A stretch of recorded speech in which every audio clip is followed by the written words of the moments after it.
सो coulombs law जो electrostatics में है, जो हम डिस्कस कर रहे थे कि जब चार्जेस रेस्ट में हो तो हम उनको क्या बोलते हैं, इलेक्ट्रोस्टैटिक्स। तो इलेक्ट्रोस्टैटिक्स में हम जानते हैं कि जो लाइक चार्जेस हैं वो लाइक चार्जेस रिपेल करते हैं और अनलाइक चार्जेस अट्रैक्ट करते हैं। तो कुलम्स लॉ जो है वो फोर्स ऑफ इंटरैक्शन मेजर करता है। कुलम्स लॉ क्या मेजर करता है, फोर्स ऑफ इंटरैक्शन। अब इंटरैक्शन का मतलब जो है वो अट्रैक्शन एंड रिपल्शन बोथ, है ना। ऐसा नहीं है कि सिर्फ अट्रैक्शन और सिर्फ repulsion. Interaction is a general term जिसको हम यूज करते हैं। सो ये बताता है कि for 2 point charges, for this Coulomb's law is valid for only point charges. ये जो है सिर्फ पॉइंट चार्जेस के लिए। So 2 point charges are separated by a distance r. So the force of attraction और force of repulsion, जैसे कि हम इनको मान लेते हैं कि let's say these are positive charge. So the force of repulsion इनके बीच में होगा, that is F. तो ये जो force हो जाएगा, the force of repulsion between the 2 point charges is equal to the product of magnitude of charges and inversely proportional to square of distance between them. So the force is equal to K Q1 Q2 by R square. Now what is K? So K is a constant. इसकी value होती है 4 pi epsilon naught. और इसका जो value है k की, that is 9 into 10 to the power 9, और इसकी जो यूनिट होगी that is newton metre square. And इस फॉर्मूले से हम डिराइव कर सकते हैं r की unit metre square, so newton metre square by coulomb square. What is epsilon naught? Epsilon naught is called electrical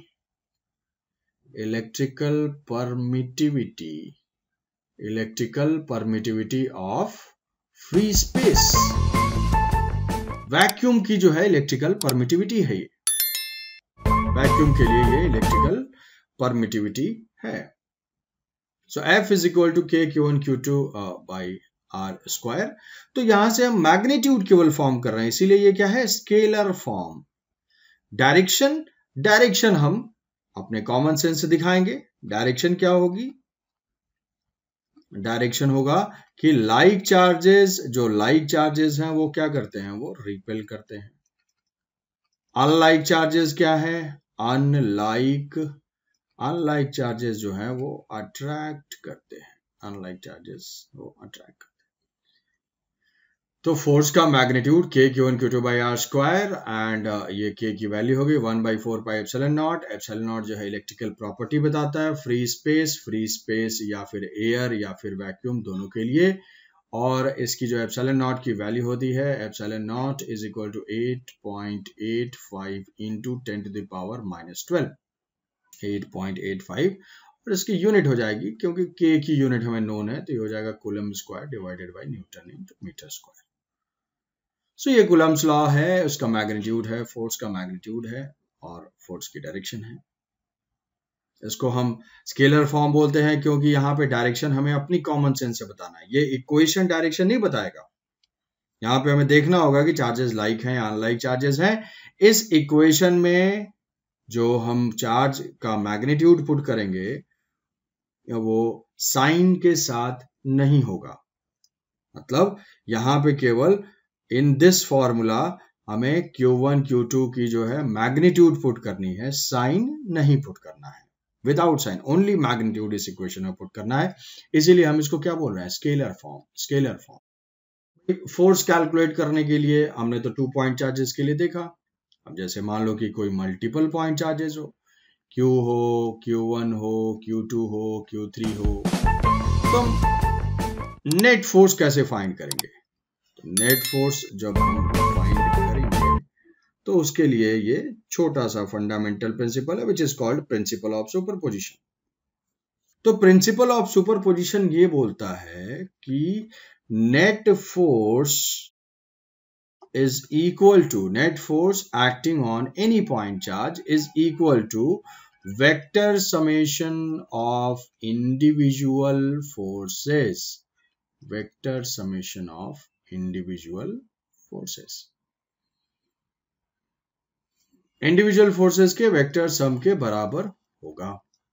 individual forces के वेक्टर सम के बराबर होगा।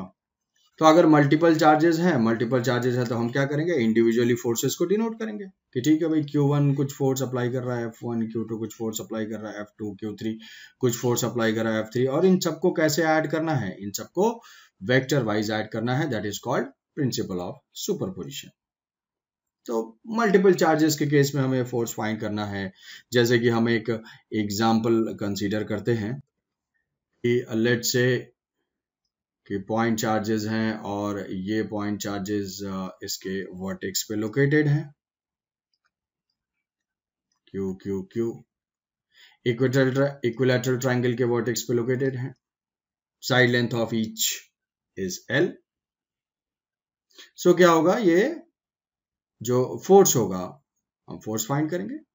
जैसे मुझे फाइंड करना है, find the net force, find net force acting on charge located at P। भाई P पे जो चार्ज लोकेटेड है उसके ऊपर नेट फोर्स फाइंड करो। सेम मैग्नीट्यूड के चार्जेस हैं, तो हम क्या करेंगे, ये 1 की वजह से फोर्स डिनोट करेंगे। तो पहले जो बेसिक अप्रोच है कि इंडिविजुअल चार्ज को कंसीडर करो, उनके वजह से फोर्सेस को डिनोट करो।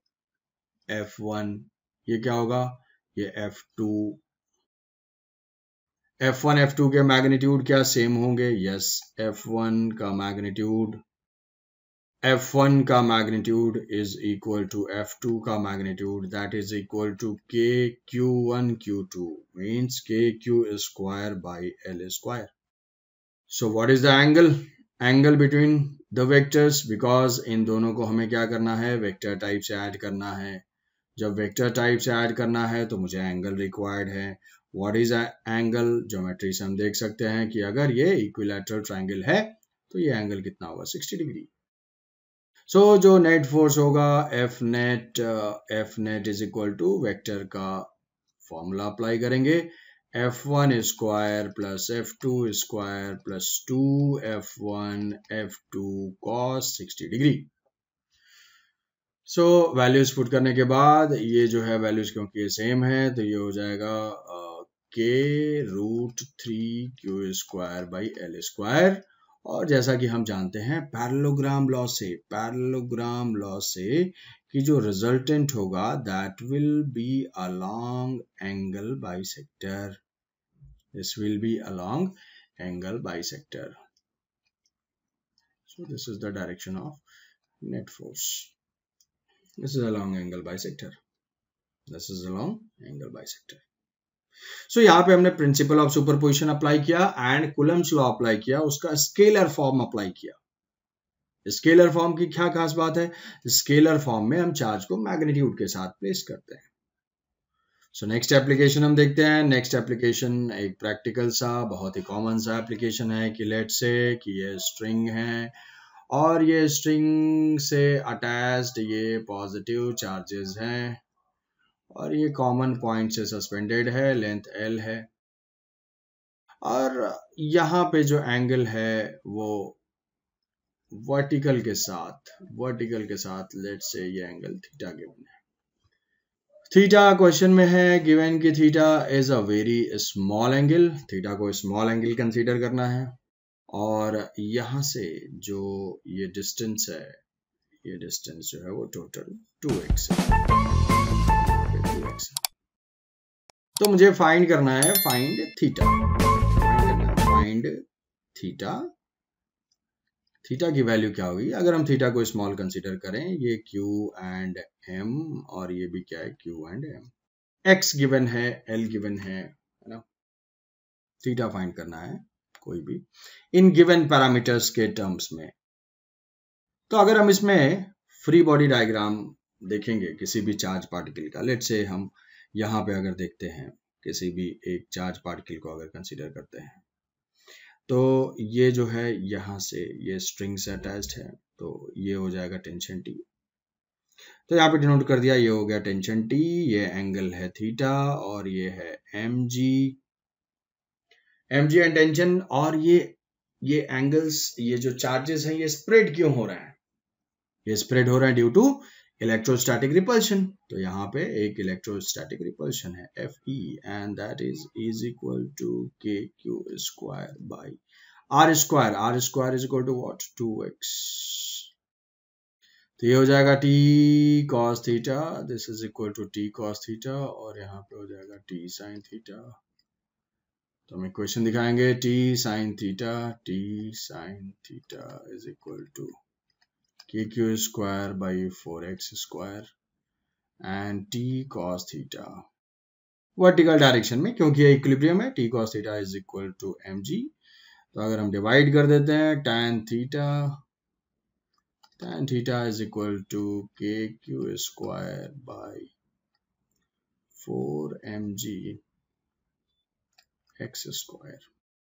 तो ये एंगल होगा, अगर वैल्यूज गिवन है x वगैरह की तो हम ऐसे निकाल सकते हैं, या फिर अगर फॉर स्मॉल एंगल, जैसा कि यहाँ पे गिवन है, फॉर स्मॉल एंगल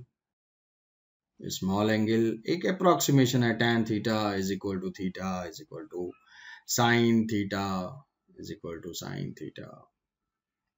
तो इसमें से जहां पे जो रिक्वायरमेंट हो यूज कर सकते हैं। तो यहाँ पे हम फाइंड कर सकते हैं कि भाई this is theta is equal to tan inverse of. और अगर हम अप्रोक्सीमेशन यूज करते हैं, जैसा कि गिवन है कि अगर theta is equal to small का अप्रोक्सीमेशन यूज करते हैं, तो थीटा की वैल्यू को हम ऐसा भी लिख सकते हैं, 4mg x स्क्वायर। तो दैट डिपेंड्स कि क्वेश्चन में क्या गिवन है। तो हमने यहाँ पे स्मॉल लिया हुआ है, तो हमारा आंसर गिवन पैरामीटर के टर्म्स में ये हो जाएगा।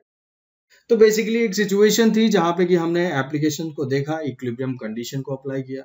तो यहाँ पे और सारे फोर्सेस तो हैं, ऐसे बहुत सारे सिचुएशन हो सकते हैं, बट यहाँ पे हम क्या डिस्कस कर रहे हैं? यहाँ पे हम इक्विलिब्रियम डिस्कस कर रहे हैं, और इक्विलिब्रियम में का मतलब होता है नेट फोर्स 0, और उस इक्विलिब्रियम को एक एक्स्ट्रा फोर्स ऐड हुआ, which is electrical force. Extra force is added here, that is electrical force, और उस electrical force का मैग्नीट्यूड फाइंड किया हमने कूलम्स लॉ से। तो कूलम्स से फोर्स फाइंड किया और रेस्ट इज द